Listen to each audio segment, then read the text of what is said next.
True story about my friend who had a huge quarter-life crisis. Okay, this story starts off in junior high.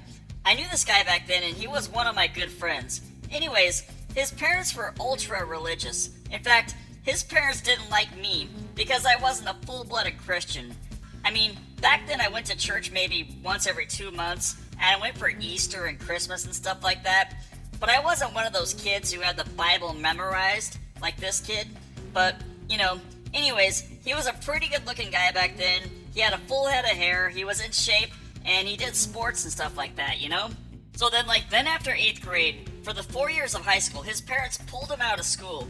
That's right, he was homeschooled with his brothers and sisters from freshman to his senior year.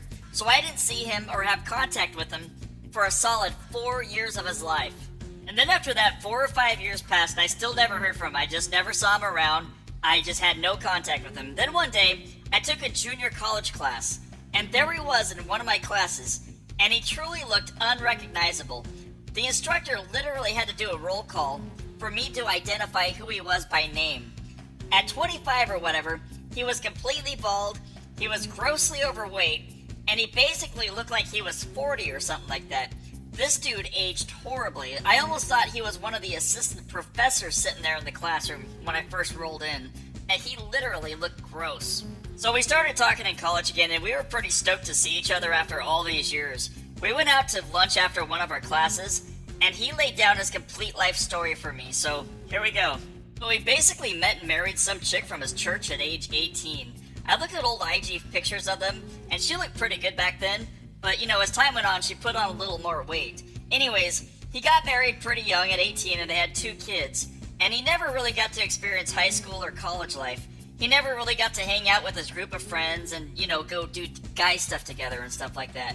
He was basically an adult at 18, so he jumped right into being an adult and kind of skipped the fun stuff, And the couple's firstborn child was a special needs kid. That's right, basically, long story short, he needed special medical attention weekly, and that put a huge strain on the couple's way of life, and the couple's financial situation too, because all the doctor medical bills were piling up, So for 5 years or so, he was doing the father thing, and during this time, his wife put on the pounds. That's right, she got really, really big, and it made their intimate life suffer big time.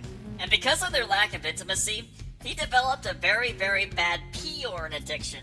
And it was so bad, it was basically his life for 3 hours per day. That's right, 3 hours per day. Dang. Anyways, the family had a 3-bedroom, 2-bathroom house that they bought together. And one day, the wife realized, oh crap, we're nearly out of money.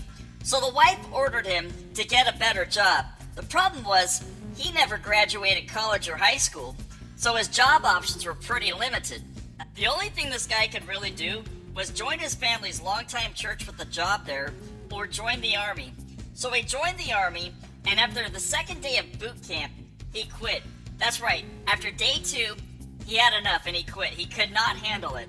And after that, his wife lost even more respect for him. So after all that, driving home and ditching the army boot camp, he joined his longtime church and was able to get a full-time job there. And luckily his dad was able to hook him up with a nice job there.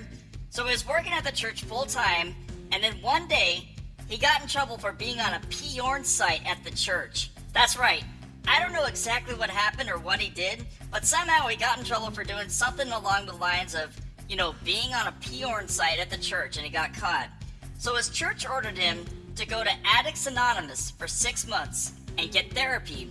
Otherwise, he was going to lose his church job.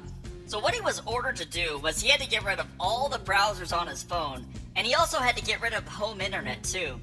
And that was an order by the church and the anonymous group. So all he could do basically was make calls on his phone, and that was it. So he had this big time withdrawal symptom from porn. So what he was able to do next was he talked his wife into getting premium cable. So then after that, he had HBO, Cinemax, and Showtime. And all of a sudden, boom, just like that, they had softcore. And that was just enough for him to cope with the withdrawal symptom, Then, one night on HBO or Cinemax or whatever, they were showing this documentary on a place called the Bunny Ranch. Or whatever ranch it was, Chicken Ranch, Mustang Ranch, who knows, but my friend was absolutely glued to the tube when he saw this. He couldn't believe this place existed. And it was only like a 4-hour drive from where he lived. That's right, 4 hours away. So then, like a week or two after watching the HBO documentary, he went over to the bank and he took a loan out against the house. That's right, I don't know the specifics on it exactly, but somehow he used his house as equity to get a loan for like $130,000. Some crazy high amount of money, right? And then, when he had the 6 figures in his hand, he took a 4-hour drive to Las Vegas. That's right, he just got up and left with no warning, and he disappeared for a solid month. And he spent every last dime of that $130K at the Bunny Ranch, or the Chicken Ranch, or the Mustang Ranch, or whatever ranch it was.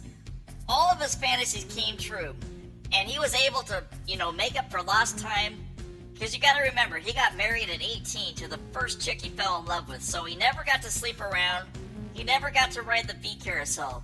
But the Bunny Ranch made all of his fantasies possible, and he made up for lost time. But, when it was over, he had to drive back home for 4 hours. And he was broke.